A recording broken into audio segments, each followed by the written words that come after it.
Good morning, good evening, good afternoon from wherever it is you're watching us from, or whatever time you'll get to watch this. Welcome to today's episode. But first of all, I want to say thank you. A big thank you for the support, for the feedback, for the subscriptions, for those of you who shared. I do not take that for granted. I am so happy about that. Thank you for the overwhelming love and support that I have experienced so far.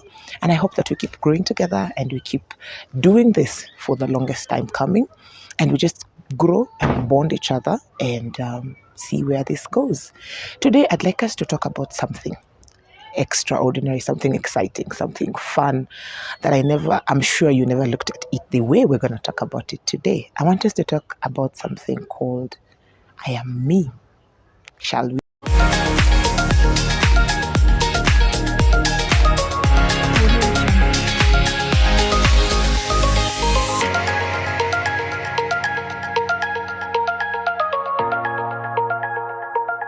Audio Jungle. Welcome back. My name's Bella, Her Royal Highness Bella the Only. I want us to talk about something called I am me, and not me like you or me, the pronoun, or is it adjective? One of those.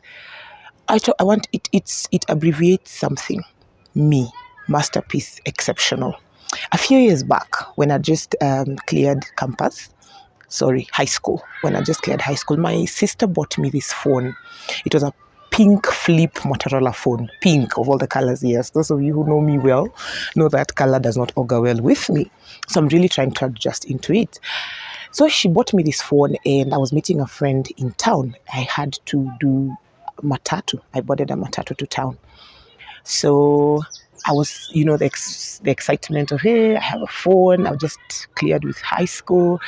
We're going to hang out. We're going to make plans. So he calls and asks how far. As I answer that call, there's this woman in the matatu who clutched at her bag like her life depended on it, And then she called someone on the other end and was like, hey, a few minutes back, tulikuwa tunavamiwa. And I was like, what do you mean tunavamiwa? Vamiwa is, ambushed. We were being ambushed. So I wondered who's ambushing who. We were very few. Then another man asked in the matatu, in her dialect, a dialect she felt and thought and believed I did not understand. And she said, this woman, this girl sounded like a man, and I thought we were being robbed. I was like, what do you mean we were being robbed? I just answered my call. So henceforth, I had issues with my height. I always stood out. I went to schools. My friends make fun of me, group of school manenos. So every other time we would go to assemblies and other forums in school, we needed other dining. We would stand according to alphabet and your class. So my alphabet is B, or my official name starts with a C. So it's still Naukombele. So you find I'm in class 4 or class 1, and class 8 would make fun of me, we can't see the front, we can't do this, we can't do that, and that has followed me all along. This other time in high school, I'd changed schools. I'd told my mom, you know what, I've had enough of schooling in the town that I was born in, because I'd done my nursery there, my primary, and beginning of high school. So I told her I'm not feeling this environment at all. So she changed schools and took me to this school where my sister was. So at least I was not adapting to a whole new environment. Now, when we had gone to bed that night, naughty Form 4s, Form 3s, they tied a red ribbon, those ones we do on hearses. And in the morning, I wondered, Connie, what's all this? And they say, she's too tall, mguu yake itatunyonga. I was like, on the bed, I was sleeping on the upper decker because I was a Form 1. I was a Form 2, but a newbie. I was like, what do you mean itawanyonga? So I hated my height ever since I realized that I was too tall. Yes, I'm 6 feet tall, by the way. 6 feet. So I hated my height. I disliked my voice because it's always been deep. And anytime I would talk, the people turn heads. So this mama thinks because I speak like that, I am a man and I want to rob her.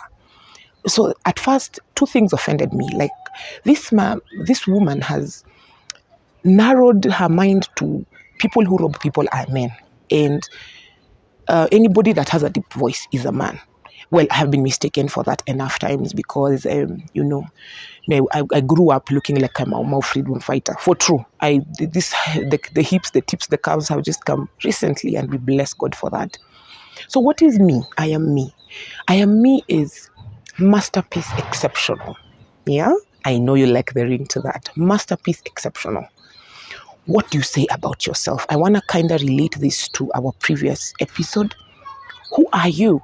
Have you been pressed down by how tall you are, or how short you are, or how thick you are, or how skinny you are?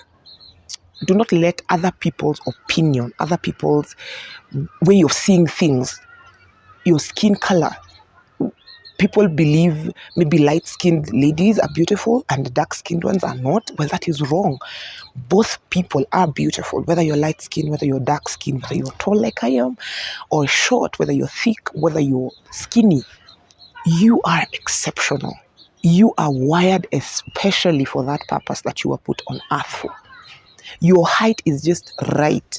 Your voice, whether it's deep, whether it's, like a soprano, it's just right.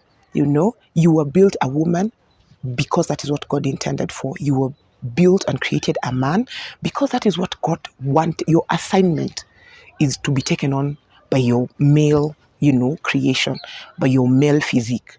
Your purpose is to be carried out because of the fact that you're a woman. And now I embrace my height. You should see me do 6-inch heels. You should see me do bold hair. You should see me do makeup from here to Timbuktu and back. So I am me. This is something I want us to run with for a long time, by the way. I am me. Masterpiece exceptional. You are the apple of God's eye. You are his beloved. You are just right the way you are. Do not lighten your skin. Do not, have implants wear and another doing funny things. You are just right the way you are. You are a masterpiece. You are exceptional. You are his. And by his, I mean you are God's.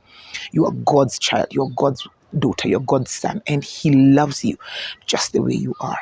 You are masterpiece exceptional. So every day you wake up, go to the mirror and just, love on you. Walk, step like the queen that you are, step like the king that you are. Let Yani walk into a room and you are a presence, Let whatever people think about you, whatever people have put around you, let that not be what defines you. Let that not be what is driving you. Let you, knowing that you are a masterpiece, and there is no one, absolutely no one like you on this earth. Whether you are a twin, or you are 4 quadruplets, or you're 6, there is no one like you. I can't overemphasize that. I know it sounds a bit basic, a bit cliche. We've had that, been there. But I just wanted us to remind each other. You remember when we started, that's what we said? Like, we are going to remind each other of things. We're going to learn things from each other. So this time, I want to remind us, you are masterpiece. You are too exceptional. So Irene, carry yourself like the king or the queen that you are.